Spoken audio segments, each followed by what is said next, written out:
Olá, chegamos para mais um episódio do podcast Sala dos Professores e dessa vez vamos falar sobre o Manual do Professor dos Livros Didáticos. O Manual do Professor é também conhecido como Livro do Professor, Caderno do Professor, Orientações ao Professor, Caderno de Orientações Pedagógicas, Suplemento do Professor ou de Apoio Didático, entre outras nomenclaturas. Aqui optamos por nos referir ao livro destinado aos professores como Manual do Professor, como é mencionado por alguns autores, assim como é referido no edital e no guia do PNLD 2021 e nas obras didáticas aprovadas nesse certame. No edital do PNLD 2021, contém um glossário com alguns termos utilizados ao longo do texto do certame. Dentre esses vocábulos, encontramos a definição de Manual do Professor. Vamos utilizar essa significação para iniciarmos a caracterização do manual. O Manual do Professor. Aquele utilizado pelo professor em correspondência com o livro do estudante para aperfeiçoar-se, expandir seus estudos, preparar os planos de aula e de avaliação formativa e de larga escala e suprir as dificuldades de aprendizagem dos estudantes. André Paulillo destaca a função do manual como um recurso de orientação metodológica elaborado para o docente. Através desse material, os autores das obras didáticas expressam as suas concepções didáticas e o arcabouço teórico que optaram por seguir ao produzirem os livros didáticos. Para discutir sobre a utilização do Manual do Professor, hoje recebemos duas professoras para ajudar nessa conversa, Emily Machado e Jéssica Lopes. Além de colegas de profissão, elas são minhas amigas há uns 15 anos. Nos conhecemos no primeiro dia de aula da faculdade, onde cursamos História lá na UFBA. Mas vou deixar elas se apresentarem. Então, meninas, sejam bem-vindas ao nosso papo de hoje. E eu queria que, para iniciar, vocês se apresentassem um pouquinho, falassem sobre a formação de vocês, sobre a experiência profissional e o que vocês acharem que é importante para pensar a trajetória docente de vocês. Então, por favor, quem quer começar? A Emily ou Jéssica? Então vai lá, Emily, fala aí pra gente. Oi, boa tarde, tudo bem, Jéssica? Tudo bem, Thaís? Obrigada pelo convite, é um prazer estar aqui com uma colega de profissão tão bacana e também uma amiga, né, tão próxima. A nossa carreira a gente começou juntas na Universidade Federal da Bahia, já faz um tempinho, a gente gostaria que não fosse tanto, né?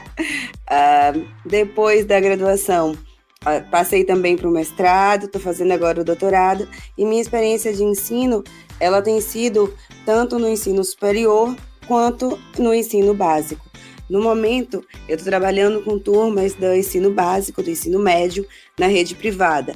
Tem sido uma experiência bem interessante.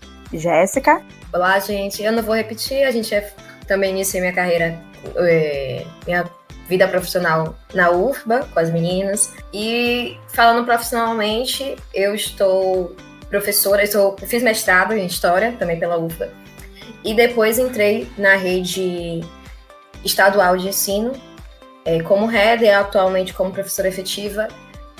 Trabalho principalmente com turmas do ensino fundamental e pego algumas turmas do ensino médio, mas venho há 6 anos trabalhando principalmente com turmas do ensino fundamental na rede estadual, na rede pública estadual da Bahia. Vamos falar um pouquinho agora sobre o Manual do Professor, né? Que é o nosso objetivo principal aqui hoje. E aí eu tenho algumas perguntas para vocês para falar sobre como vocês utilizam esse manual, qual a experiência de vocês em relação a isso. Então, minha primeira pergunta é: você utiliza o Manual do Professor dos livros didáticos em suas aulas? Com que frequência? Então, eu utilizo sim, costumo utilizar. A rede privada com que trabalho, ela tem um material didático muito interessante, né? São módulos e eles vêm com um manual do professor bastante completo, mas, apesar disso, eu costumo utilizá-lo principalmente como resposta às atividades. Então, sempre que eu passo algumas questões em sala, resolução de questões, principalmente relativas a questões do Enem, eu sempre utilizo o manual para me dar, né, ali uma análise, não só a resposta daquelas questões, mas às vezes vem com algumas análises das alternativas, e eu acho essas análises interessantes para levar para a sala de aula. Eu também utilizo bastante, diariamente, o manual do professor. Principalmente porque para nós, professores da rede pública, o livro ainda é o principal material didático. A gente tem uma escassez de recursos. Então, o livro ainda é a nossa melhor ferramenta, é a ferramenta disponível. Principalmente que a gente tem dentro da escola pública uma grande quantidade de meninos que sequer têm acesso à internet, enfim, de modo contínuo, na verdade, né? E efetivo. Então, às vezes, quando eles vão para casa, o livro ainda é o principal recurso que eles têm para estudar e acessar. Então, acho que diariamente é o meu principal material didático. Então, eu preciso do manual do professor, acesso ele todos os dias. Continua sendo o meu principal recurso. E em que aspectos o manual do professor tem sido útil para vocês? No planejamento das aulas, no desenvolvimento das aulas? Então, como que você utiliza de fato, né, esse manual? Olha, como a instituição que eu trabalho utiliza um material que preza por uma análise da história de uma forma não linear, normalmente o manual do professor ele me auxilia bastante de que maneiras trabalhar essa história fora de uma linearidade cronológica com os estudantes, de que maneiras tornar isso mais acessível, né, e mais compreensível mesmo para eles, né? É uma forma do manual, ele meio que explica o módulo, a lógica interna do módulo para o professor, facilitando com que a gente consiga dialogar em sala de aula entre a nossa produção, né, as nossas discussões com a turma e as discussões baseadas ali no texto do nosso material didático. Então, ele é bem interessante para isso, ele me ajuda muito na hora de planejar isso, de construir, né, construir uma análise ali que passa por essa ideia de uma história não linear. De outra forma, ele também me auxilia com as atividades, né, como já falei, não só atividades de resoluções de questão, mas outras atividades também. Atividades que, em geral, promovem a interdisciplinaridade, né, a transversalidade de assuntos. Então, essas atividades, essas ideias de atividades são muito interessantes, afinal de contas, o material ele é construído, né, pensado no conjunto das disciplinas, então isso ajuda com que, por exemplo, o professor de outras disciplinas consiga pensar atividades de maneira mais ou menos sincrônica com as minhas, né, porque estamos fazendo isso utilizando o mesmo material, nos mesmos momentos, das mesmas unidades. Claro que no dia a dia nem sempre essa sincronia acontece de forma perfeita, mas o manual ele favorece que a gente tenha aí um ponto de partida para pensar, às vezes, um mesmo conteúdo a partir de um momento de transversalidade, de conexão entre conteúdos. Para mim, é como eu disse, dentro de uma escassez de recursos, e eu falo de um lugar principalmente de professora do ensino fundamental, hoje em dia é minha maior parte das aulas, tenho aulas no ensino médio, e aí no ensino médio entra outras questões, eu não faço uso do livro didático no ensino médio, porque entra outras questões relacionadas ao novo ensino médio e etc, e esse novo modelo de livros do novo ensino médio e tal, que eu acabo não usando muito, até porque nem tem livro para todos os alunos, mas então eu falo principalmente como professora do ensino fundamental, que é a maior parte da minha carga horária. E para mim ele é essencial no planejamento, justamente, e aí eu volto para aquele mesmo ponto, na escassez de recursos é ele que eu mais tenho. Então, para os meninos fazerem atividade, eu tenho algumas críticas ao livro que hoje eu uso. Para mim, ele não é o ideal ainda, assim, principalmente quando se trata de alguns temas de introdução, por exemplo, da história afro-brasileira, indígena. Não é um livro que me apetece 100%, mas como ele ainda é o meu principal recurso, é ele que eu uso principalmente para planejar. E aí tem críticas também, eu acho que ele ainda passa essa ideia de linearidade, e isso é muito comum ainda no ensino fundamental, de linearidade da história. Acho que ainda a gente cai nisso justamente por causa do ritmo que o livro tem. Acho que no ensino médio você consegue quebrar um pouco mais, mas no ensino fundamental é mais difícil. Mas ele ainda é minha grande chave de atividade, de guia mesmo para os alunos entenderem onde que a gente está se encontrando e tudo, até de mapa. Até mapa eu uso o livro para mostrar. Então, acaba que é o meu principal auxílio diário. Eu busco atividades extras quando é possível introduzir, quando há recursos, mas ele é a base diária. Então, assim, vocês duas, né, falaram aí pra gente que utilizam esse material, utilizam o manual do professor para orientação dos seus planejamentos, mas que dificuldades vocês também encontram em utilizar o manual do professor, né? Então, claro que a gente não usa o tempo inteiro, né, o manual, né, como para reproduzir tudo que tem nele, mas a gente utiliza na nossa realidade. Mas dentro da nossa prática pedagógica, quais são as dificuldades que vocês encontram em utilizar esse manual? Olha, a minha principal dificuldade é que o manual do professor com o qual eu trabalho, e acredito que isso aconteça também com a grande maioria dos manuais de professores, nos materiais didáticos de história que temos hoje disponíveis, né, no nosso mercado brasileiro, ele parte de uma prerrogativa de que a análise acadêmica da história que a gente produz dentro das universidades e com as quais a gente trabalha dentro do ensino, né, universitário e do universo acadêmico, ela se traduz de maneira quase que direta ao mundo da didática do ensino básico. E em sala de aula isso não é uma realidade, né? Então, talvez a minha principal dificuldade é ao procurar referências, em geral eu estou buscando no manual do professor ideias, possíveis autores, textos que me auxiliem a transformar aquele conteúdo que eu estou trabalhando em sala em algo mais próximo dos alunos, de forma que torne para eles a leitura e a apreensão desse conhecimento mais fácil e mais aprofundada também. Mas olha só, quando chego para as referências, vou buscar essas referências no manual, eles me dão os grandes clássicos da historiografia. Uma bagagem que, dentro de uma formação de pós-graduação, né, tanto no mestrado quanto agora do doutorado, a gente já possui para diversas áreas, certo?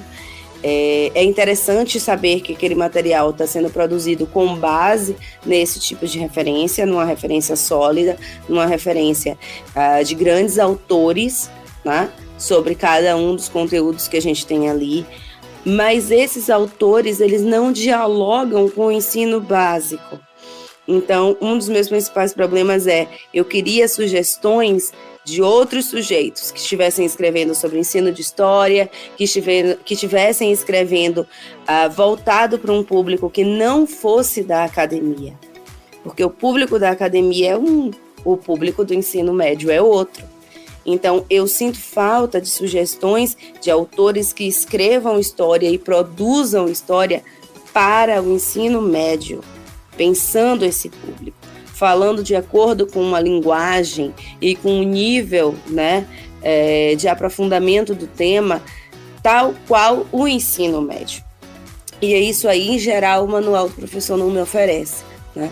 As referências que utilizei, que consegui encontrar, porque hoje no mercado brasileiro de produção de história, tanto dentro da academia quanto fora, a gente tem visto aumentar cada vez mais o número de pesquisadores, né, pesquisadores de peso, pesquisadores de referência nas universidades brasileiras, que estão produzindo voltado para o público do ensino médio. Estão produzindo não só no formato de textos mesmo, como nós já estamos acostumados, né, no formato livro, mas estão escrevendo também no formato história em quadrinho, estão escrevendo no formato panfleto, né? Estão escrevendo, estão produzindo, melhor dizendo, utilizando outras mídias. E essas referências ainda não aparecem como sugestões do manual do professor. Então, ir buscá-las, procurar em outro lugar, isso demanda um tempo, uma disponibilidade que às vezes a gente não tem. Então, talvez atualizar essas referências para colocar ali autores e obras que são mais práticas ao nosso público de adolescentes, ao nosso público do ensino médio e do ensino básico também, né? Pensando como Jéssica trata dos alunos do ensino fundamental, seria essencial, né? É uma coisa que com certeza pode melhorar e é uma dificuldade que enfrento frequentemente. Eu concordo com tudo o que a Emily falou. Os textos, o Manual do Professor vem com textos de apoio, mas são textos, no geral, acadêmicos, que são legais, beleza. Eu, como professora, como historiadora, formada academicamente, são textos que eu gosto, mas que eu gostaria que eles me trouxessem mais para o chão da sala, né? E às vezes eles não são, eles estão ainda no mundo acadêmico. E tem ainda um distanciamento desse mundo da academia, como a Emily falou, do chão da sala. Então, eu concordo, precisava inserir mais autores que trabalhassem ensino de história, mais especificamente. E aí eu vou bater de novo, acho que também na tecla do ensino da história afro-brasileira e indígena, no ensino de história da Bahia. Quando a gente fala de ensino de história da Bahia e pro nosso currículo, falando em estado da Bahia, hoje é inserido História da Bahia, precisa ser inserido. E os livros didáticos, como eles são feitos para uma demanda nacional, eles pecam nisso. Aí você tem pequenas referências, então se afasta muito da realidade do aluno, se afasta às vezes muito do dia a dia e do contexto cultural, sociocultural desses alunos. Então falta isso, né? Eu acho que falta isso nesses livros, uma aproximação. Existem livros que estão aí rodando, principalmente quando a gente fala de rede pública, mas eu acho que no geral, de autores clássicos de livros didáticos, que eles vão e vêm, e estão aí há décadas. E aí surgem leis, e eles fazem um encaixe. Eu sinto que é isso que acontece. Há um encaixe desses assuntos no tema, mas não há um verdadeiro debate sobre esses assuntos, assim. Eu acho que existem até alguns autores que têm tentado fazer isso, atuais, mais novos, mas esses clássicos ainda dominam o campo editorial. E aí eles vão fazendo como se fossem pequenos enxertos, tentando prover. E que são ainda muito suficientes e que por mais que hoje em dia a gente tenta diversificar o nosso currículo, ele ainda é muito eurocêntrico. A gente ainda pensa de um referencial muito europeu, por mais que exista crítica. Acho que os professores vem tentando fazer esse movimento, a gente vem tentando fazer esse movimento de quebra dessa lógica, mas quando você pega um livro, por mais que há essa tentativa, eu ainda acho pouca, né? Então eu acho que essa é a minha principal crítica. Bem interessante vocês levantarem esses pontos. Eu queria comentar rapidinho algumas coisas.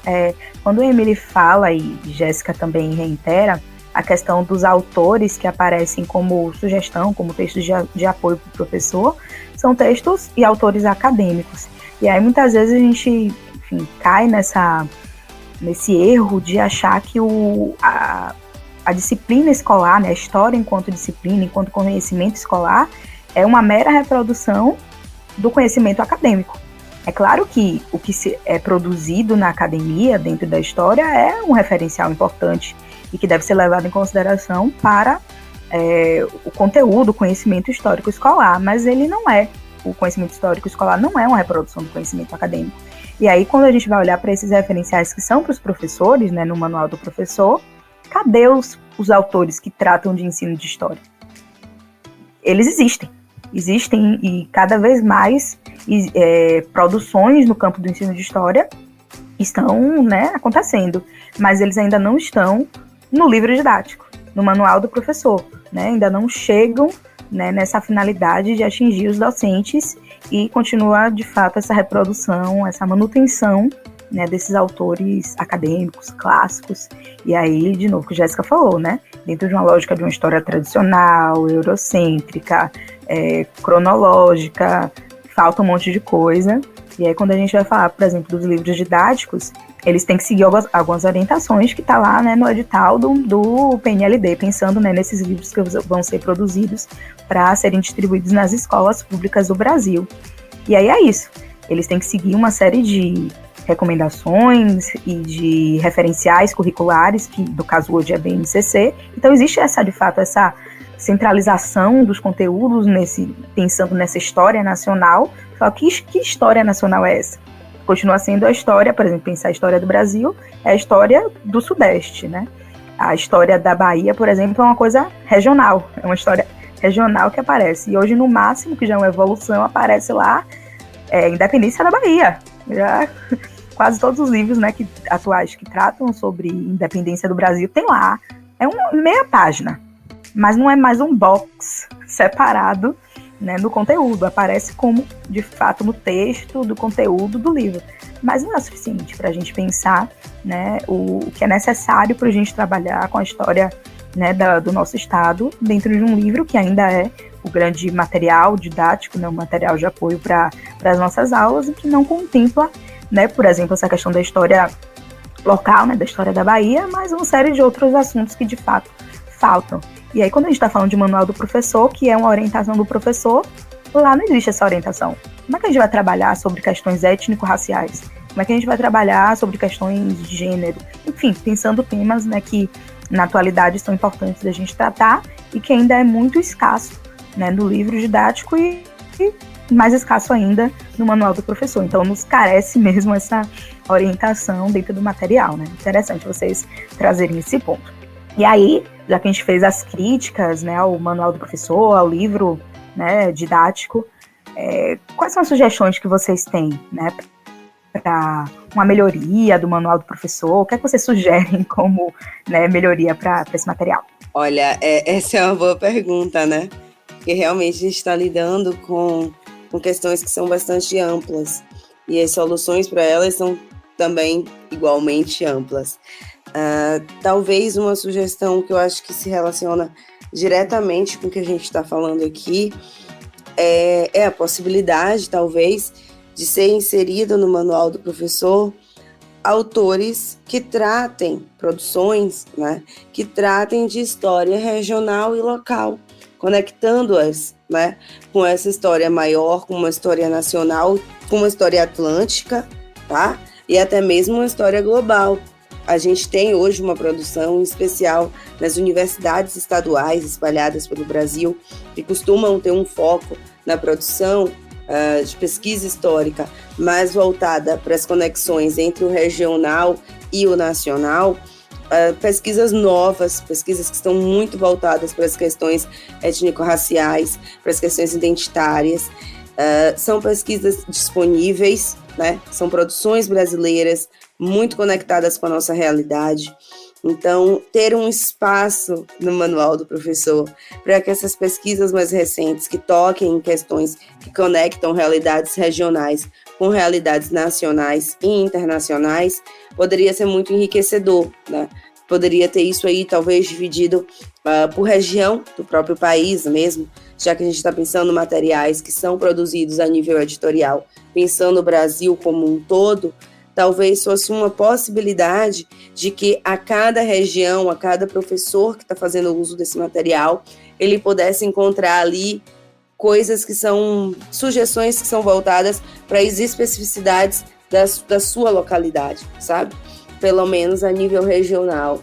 Eu acho que isso é um tipo de medida que não seria ultra complicada a ponto de estar, né, fora da nossa realidade editorial do possível, mas também que daria um mínimo de suporte e também de aporte local à nossa produção de conhecimento e a produção de diálogos em sala de aula. Essa é uma primeira ideia que me vem à mente. Eu acho que ela poderia ajudar, né, a suprir essa demanda por análises que se conectem mais com a realidade dos nossos estudantes. Eu pensei exatamente a mesma coisa, que seria a descentralização dessa produção.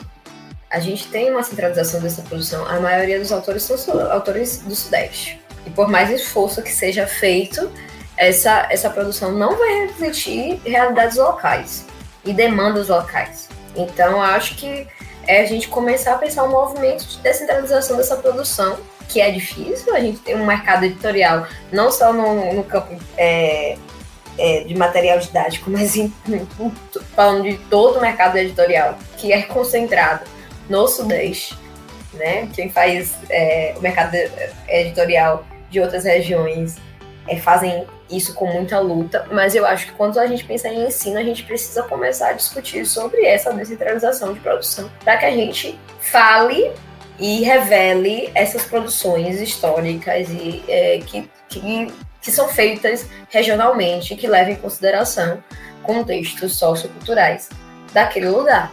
Não que, claro, a gente tem que ter um currículo nacional comum, claro, e a BNCC garante isso, mas ela também traz que esses conhecimentos devem ser regionalizados. E aí a gente precisa fazer esse esforço de que o material didático também traga isso.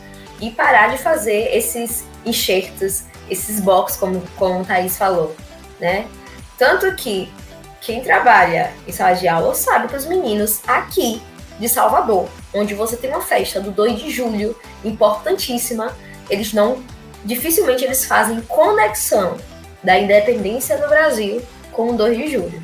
Eles às vezes não entendem quando você vai falar que a independência, que o 2 de julho, a independência da Bahia, é na verdade a independência do Brasil na Bahia. Eles não conseguem conectar porque sempre foi estudado e como algo à parte, como um box, como enxerto, como uma página extra, um texto extra. Então eles não conectam. E aí você precisa começar a colocar isso no corpo do texto. Mas aí a gente tem as demandas aqui da Bahia. Quem for para o norte terá outras demandas, no sul outras e outras. Então a gente precisa começar a pensar uma descentralização do saber. Acho que essa é a principal sugestão hoje em dia. E trazer também esses autores do ensino, da história que a gente tem falado, que para pensar didática, e eu vou falar de um ponto que aí nós três conhecemos, que temos formação ultra acadêmica na nossa graduação. Didática é um ponto que a gente sofre em sala de aula, vai aprender aos trancos e barrancos. Se o professor não corre atrás para aprender, ele não consegue. Alguns não pensando na nossa formação de licenciatura e graduação. Então, acho que o manual poderia vir com esse auxílio também didático, com pessoas que pesquisam ensino de história. Muito bom, gente. Adorei as sugestões de vocês, os comentários sobre o manual do professor, né, sobre o que vocês entendem, né, como importante para isso. E, de fato, concordo com tudo que vocês falaram, né, que realmente a gente precisa pensar essas questões, né. E ainda mais pensando livro didático, enfim, para as escolas públicas, é dinheiro público investido, né, e é dinheiro público investido, às vezes, num material que a gente usa porque não tem outro recurso, mas que não é o ideal, né. Então, se é para investir dinheiro nisso, que para mim é super válido e é de fato uma política pública educacional extremamente importante, porque para muitos alunos vai ser talvez o acesso à leitura, a livro que eles vão ter, né? Então, que seja de fato um material adequado, tanto para os estudantes quanto para nós professores, né, que vamos utilizar esse material. Então, agradeço muito a vocês, né, pela participação, pelas reflexões que vocês levantaram aqui. Né, e espero tanto encontrar vocês em outros momentos para a gente conversar mais, né, sobre outras questões, né, da nossa docência, né, e outros assuntos que refletem isso. Né, então, espero que a gente se encontre ou aqui no podcast em outros episódios ou fora daqui, mas essa conversa ainda vai se ampliar bastante. Então, muito, muito obrigada por esse momento. Despeço aqui das meninas, me despeço também de vocês ouvintes. Até a próxima. Tchau! Tchau, tchau. Tchau.